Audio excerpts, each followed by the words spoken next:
اللہ تبارک و تعالی نے قرآن مجید میں ارشاد فرمایا کہ محبوب علیہ السلام آپ ان لوگوں سے فرما دیں کہ اگر اللہ سے محبت کرنا چاہتے ہو تو میری پیروی کرو، میری غلامی کرو۔ قل ان کنتم تحبون اللہ فاتبعونی، آپ فرما دیں کہ اگر اللہ سے محبت کرنا چاہتے ہو تو میری پیروی کرو، یحببکم اللہ، اللہ تمہیں اپنا محبوب بنا لے گا۔ حضور نبی پاک صلی اللہ علیہ وسلم کی غلامی، حضور کی پیروی، نبی پاک کی محبت، سرور کائنات علیہ السلام کے دروازے کی گداگری، حضور کے درویزہ گر بن جانے سے، ثنا خاں بن جانے سے، نعت خاں بن جانے سے، نبی پاک صلی اللہ علیہ وسلم کے دین کے چوکیدار بن جانے سے، حضور کے دین کے طالب علم بن جانے سے، نبی پاک علیہ السلام کی اتباع کا سفر کرنے سے، حضور کی حدیث کا ذوق پیدا کرنے سے، بس کسی بھی طریقے سے نبی پاک سے بندہ جڑ کے حضور کی پیروی میں آ جائے، رب کا محبوب بن جاتا ہے۔ ایک بات اچھی طرح اپنے ذہن میں بٹھا لیں کہ اسلام بالکل فطرتی مذہب ہے، جبراً ہم سے کام نہیں کراتا۔ دل اللہ تعالیٰ کے دست قدرت میں ہے، رب چاہتا تو ہر کافر کا دل اسلام کی طرف موڑ دیتا، پابند کر دیا جاتا کہ اگر تم دین قبول کرو گے، دین پر عمل کرو گے تو فلاں فلاں چیز ملے گی، ورنہ نہیں ملے گی۔ آ جاتے لوگ پھر بھی، لیکن دین کی سب سے مضبوط گرہ محبت ہے۔ رب کہتا ہے تم اس طرح کرو، آؤ نا تو اللہ سے بھی پیار کرو، اور رب فرماتا ہے پھر میرے محبوب سے بھی پیار کرو، مجھ سے اور میرے نبی سے محبت کرتے ہوئے آؤ، پیار ہو تمہیں، تم عقیدت کے ساتھ آؤ، تمہارے دل مائل ہوں، تمہاری طبیعت مائل ہو، تمہارا ذوق ہو، طبیعت ہو۔ دیکھیں اور بات کو سمجھیں، ایمان کی تکمیل کے لیے نبی پاک علیہ السلام نے جو زاویہ دیا وہ دیا کہ تم ہر چیز سے بڑھ کے مجھ سے پیار کرو گے تو ایمان مکمل ہوگا۔ کاش کبھی ہم اس حدیث کی گہرائی میں اتر کر، بڑی معروف ہے، سب کو آتی ہے، لیکن کبھی اتر کر دیکھیں کہ تکمیل ایمان حضور کی محبت کیوں قرار پایا۔ اگر آپ بغیر محبت کے حضور کی طرف بڑھ رہے ہیں اور بغیر محبت کے دین کی طرف بڑھ رہے ہیں تو ہو سکتا ہے کہیں آپ محسوس کریں کہ میں مجبور کر دیا گیا ہوں، کہیں آپ محسوس کریں کہ مجھے اپنے آپ پر جبر کرنا پڑ رہا ہے، لیکن جب محبت ہو جاتی ہے تو محبت محبوب کی طرف کھینچتی ہے۔ محبت زبان پر محبوب کا نام جاری کرا دیتی ہے، محبت محبوب کے تذکرے پر بندے کو لگا دیتی ہے، ذوق بن جاتا ہے، شوق بن جاتا ہے، توانائی پیدا ہو جاتی ہے جذبات میں۔ پھر الفاظ کا ہجوم پاس نہ بھی ہو تو جذبات ہی الفاظ بن جاتے ہیں، پھر ترنم نہ بھی پوری ہو تو انسان کا ذوق ہی اس کے لفظ بن کے حضور کی نعت بن جاتے ہیں۔ شرط یہ ہے کہ محبت ہو۔ پھر ایک اور زاویے سے حضور نے اس بات کو سمجھایا، بخاری مسلم میں موجود ہے، فرمایا اگر تم چاہتے ہو نا کہ تمہیں ایمان کا ذائقہ ملے، ایک روٹی پیٹ بھرنے کے لیے ہوتی ہے، ایک روٹی مزیدار ہوتی ہے۔ پیٹ بھرنے والی روٹی بھی بندہ مجبور ہو تو کھا کے گزارا کر ہی لیتا ہے، لیکن ایک روٹی اس طرح کی آتی ہے کہ سالن سامنے آتے ہی آنکھوں میں خوشی آ جاتی ہے، میری مرضی کا آ گیا بھائی، یہ تو میری پسندیدہ ہے۔ پھر بندہ کھاتا ہے تو کھاتے اس کا چہرہ بتاتا ہے۔ تو ایک ہے کھانا، ایک ہے ذوق سے مزے کا کھانا، ایک ہے مومن ہونا، اور ایک ہے کہ مزہ آ جانا کہ اللہ کا شکر ہے میں مومن ہوں، یعنی مومن ہونے کا مزہ آ جانا، ذائقہ نصیب ہو جانا، لطف نصیب ہونا کہ میں مومن ہوں۔ حضور نے فرمایا تو تین چیزیں پیدا کر، تجھے اللہ ایمان کا ذائقہ عطا کر دے گا۔ ذائقہ ایمان یعنی مومن ہونے کا بھی مزہ، مسلمان ہونے کا بھی مزہ، ذائقہ ملے گا۔ وہ کیا؟ بخاری مسلم میں حدیث ہے، فرماتے ہیں تین چیزیں پیدا کر، ایک تو ہر چیز سے بڑھ کر رب رسول سے پیار کر، سامنے رکھنا، اپنے سامنے رکھ، سامنے رکھ اولاد کو بھی، مال کو بھی، اپنے اقتدار کو بھی، کرسی کو بھی، شہرت کو بھی، یہ بتا کہ یہ چیزیں پیاری ہیں، یا دو قدم آگے بڑھ کے تجھے اللہ رسول پیارے ہیں۔ ہم تو تجربہ نہیں کرتے، لیکن حضرت عمر گھر سے تجربہ کر کے آئے تھے۔ انہوں نے آگے کہا یا رسول اللہ صلی اللہ علیہ وسلم مجھے ہر چیز سے بڑھ کر آپ پیارے ہیں، پر مجھے جان زیادہ پیاری آپ سے، کیونکہ وہ سچ بولتے تھے نا، سچے لوگ تھے، دیانتدار، صاف کا۔ یا رسول اللہ صلی اللہ علیہ وسلم میں سوالی بن کے آیا ہوں، حضور یہ مجھے جان آپ سے زیادہ پیاری ہے۔ تو حضور نے سینے پہ ہاتھ مارا، فرمایا ابھی ایمان مکمل نہیں ہوا۔ فوراً حضرت عمر بولے کہ یا رسول اللہ حکم کریں، بات بدل گئی ہے، اب آپ مجھے میری جان سے بھی زیادہ پیارے ہو گئے۔ فرمایا اب ایمان مکمل ہو گیا۔ ایک تو حضور نے فرمایا کہ ہر چیز سے بڑھ کر رب رسول سے پیار کرو، اور دوسرا نبی پاک نے فرمایا جس سے بھی پیار کرو اللہ رسول کے لیے ہی کرو۔ انہی محبتوں کا مرکز رب رسول ہوں۔ یہ سیاسی وابستگیاں، منہ رکھنے کے لیے تعلقات، ضرورت پڑی تو بندہ کام آ جائے گا، چونکہ میری مجبوری ہے، چونکہ مجھے ضرورت ہے، یہ بیچ میں سے نکال دو۔ خالص اللہ کے لیے کسی سے پیار کرو، مزہ آئے گا ایماندار ہونے کا۔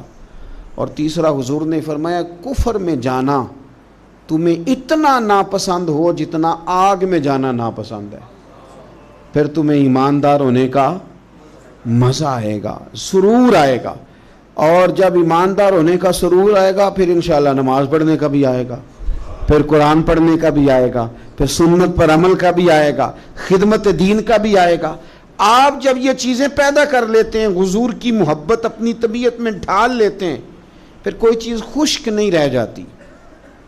ہمارا یہ مسئلہ بن گیا کہ ہم نہ ہر چیز اجتماعی کے قائل ہوتے جا رہے ہیں، ادھر ساری دنیا جائے گی میں بھی ادھر جاؤں گا، تو یہ کوئی کمال تو نہیں نا۔ اور مرحوم اعظم نے تو کہا تھا اعظم ہمارے ہاتھ سے پیمانہ ہی گر گیا، حرب الحوث کے ہاتھ میں پیمانہ دیکھ کر، کہتے سارے ادھر چل پڑے تھے تو اب میں نے یہ رستہ چھوڑ دیا ہے، اب میں کسی وہ شاید فراز نے کہا تھا کہ شدت تشنگی میں بھی غیرت میں کشی رہی، بڑی پیاس تھی پر پھر بھی ہم نے غیرت سے پیا جو بھی پیا، شدت تشنگی میں بھی غیرت میں کشی رہی، اس نے جو پھیر لی نظر تو ہم نے بھی جام رکھ دیا۔ تو ساری دنیا جا رہی ہے تو پھر ہم نے جانا ہے، یہ تو بات ہی ٹھیک نہیں بھئی۔ اب سارے چونکہ کہہ رہے ہیں یکم ربیع الاول سے 12 ربیع الاول تو اظہار محبت کرنا ہے تو ٹھیک ہے میں بھی کر دیتا ہوں۔ یہ محبت جو ہے نا، محبت موسموں کی پابند ہے، یعنی یکم محرم سے 10 محرم تک محبت اہل بیت آپ کریں تو محبت اہل بیت تو ایمان ہے۔ آپ فقط یکم سے 12 ربیع الاول تک ذکر کریں تو یہ تو ایمان ہے۔ محبت یہ تو ہر وقت ہونی چاہیے تھی۔ اجتماعی محبت کا ماحول جو ہم بناتے جا رہے ہیں نا کہ اب ساری دنیا یہ بات کر رہی ہے تو لہذا میں بھی کروں، تو یہ ٹھیک نہیں۔ کیوں؟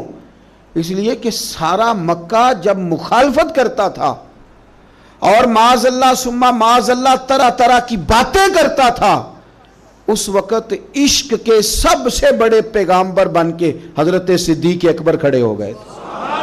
انہوں نے بتایا تھا کہ محبت معنیوں الفاظ میں آیا نہیں کرتی، اور یہ وہ شے ہے جو لفظوں میں سمایا نہیں کرتی۔ ہم کیا اس کو اس طرح پابند کریں گے کہ پہلے سارے پیار کریں تو پھر ہم نے کرنا؟ نہیں، کوئی کرتا تو نہ کرے نا، ہمیں تو پیار ہو گیا ہے مدینے والے سے، ہو گیا ہے تو بس ہو گیا ہے۔ ان لوگوں نے ہمیں بتایا ہے کہ یہ اس طرح کا ماحول نہ بناؤ کہ اب ساری دنیا چل رہی ہے تو میں نے بھی چلنا ہے۔ حضور کی محبت ایمان ہے۔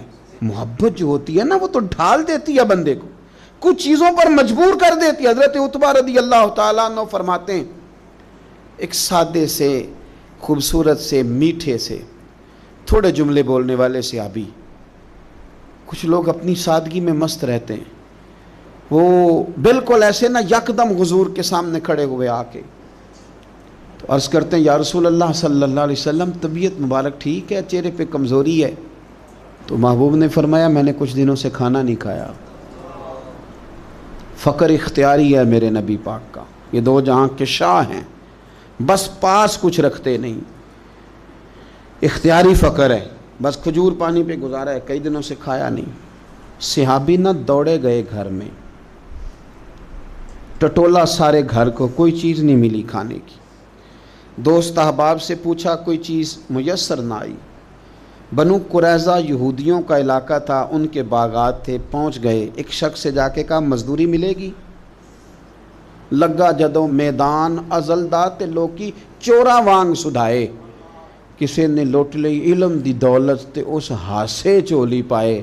ਆ ਸਜਣਾ ਵੇਖ ਜਹਾਲਤ ਸਾਡੀ, ਅਸੀਂ